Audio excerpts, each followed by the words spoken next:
श्रृंगी ऋषि भगवान श्री राम के बड़े बहन शांता के पति थे। इन्हीं श्रृंगी ऋषि के द्वारा पुत्र कामेष्ठी यज्ञ करवाया गया था, जिसके फलस्वरूप राम, लक्ष्मण, भरत और शत्रुघ्न इन चारों कुमारों का जन्म हुआ था। ऋषि श्रृंगी बहुत विद्वान थे, जिनके द्वारा बहुत से काव्यों की रचनाएं की गई थी। समय बीतता गया। समय के साथ प्रभु श्री राम बड़े हुए और माता कैकेयी के द्वारा उन्हें 14 वर्ष वनवास दिया गया। वनवास के दौरान ही माता सीता का अपहरण राक्षस राज रावण ने कर लिया, जिसके फलस्वरूप राम और रावण का भयंकर युद्ध हुआ और अंत में प्रभु श्री राम के द्वारा रावण का वध हो गया। फिर भगवान श्री राम माता सीता सहित अयोध्या लौट आए और फिर उनका अयोध्या में राज्याभिषेक हुआ। फिर जैसे जैसे समय का पहिया चलता गया, एक बार माता सीता की इच्छा हुई कि जब वे गर्भवती हों तब अपने पुत्र का जन्म किसी तपस्वी के आश्रम में हो।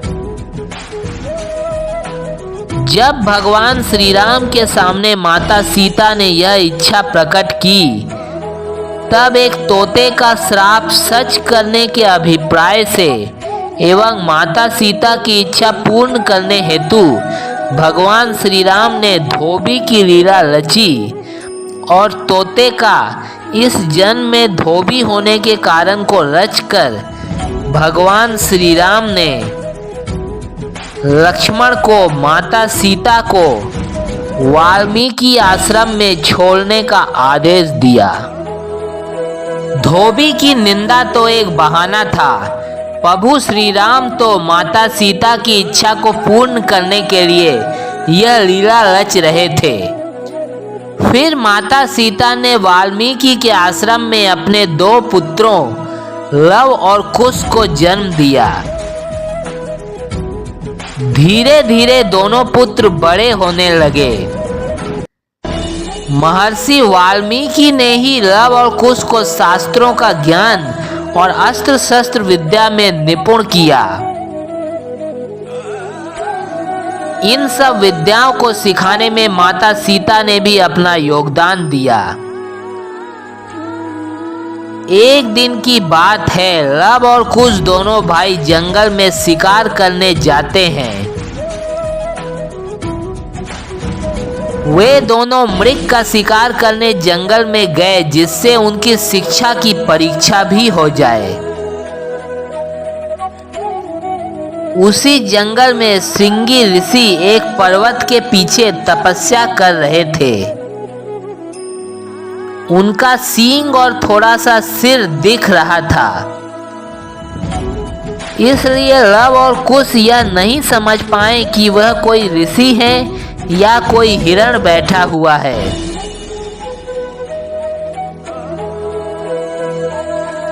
दूर से देखने के कारण उन्होंने अपने धनुष से बाणों को छोड़ दिया और उस बाण के लगने के बाद श्रृंगी ऋषि का वहीं पर निधन हो गया।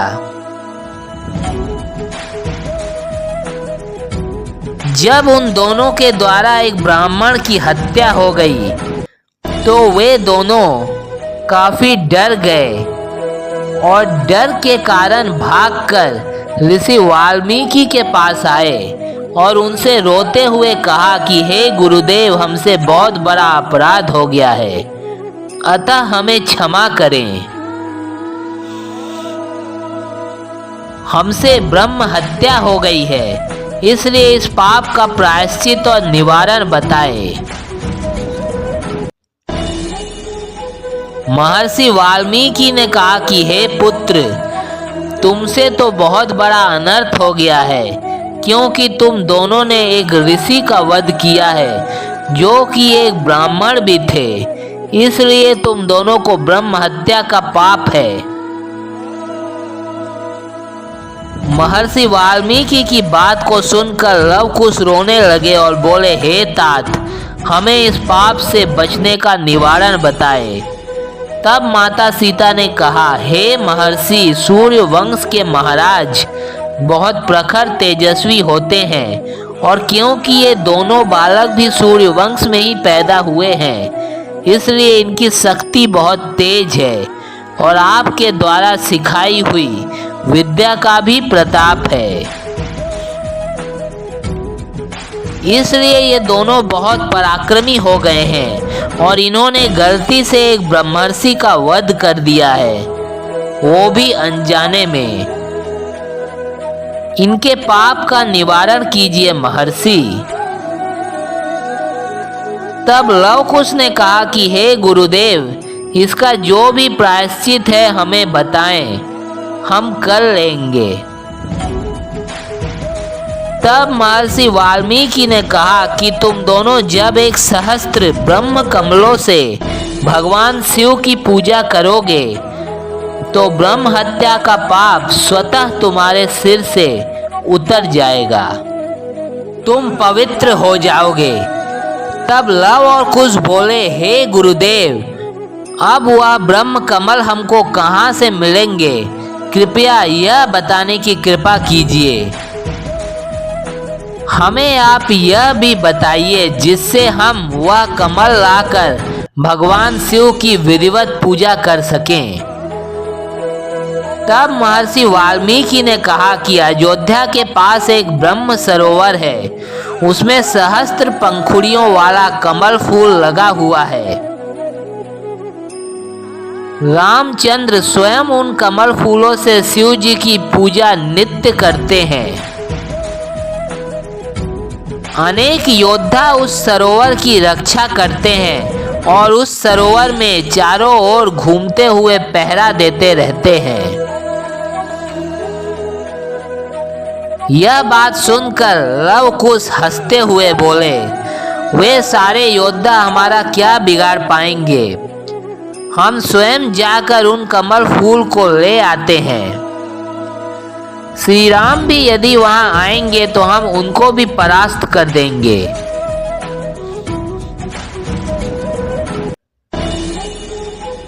ऐसा कहकर धनुष बाण लेकर दोनों भाई उस ब्रह्म सरोवर की ओर चले गए।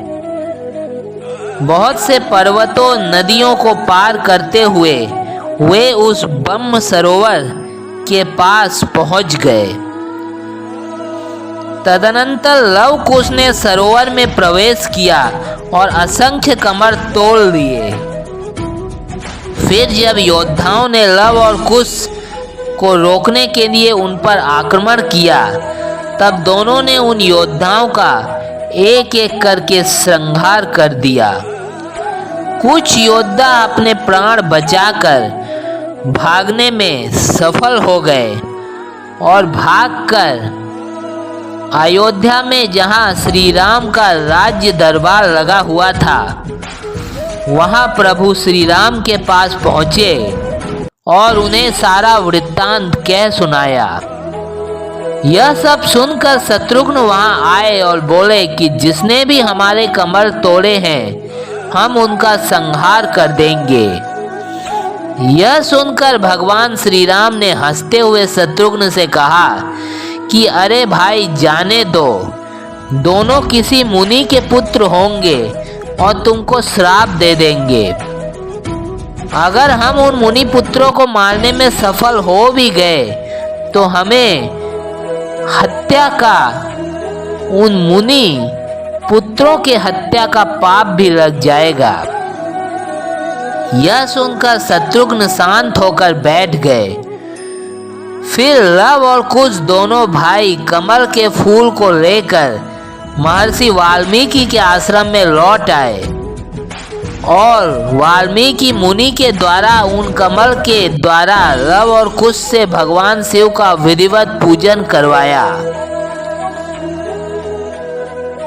इस प्रकार से लव कुश ब्रह्म हत्या के पाप से मुक्त हो गए।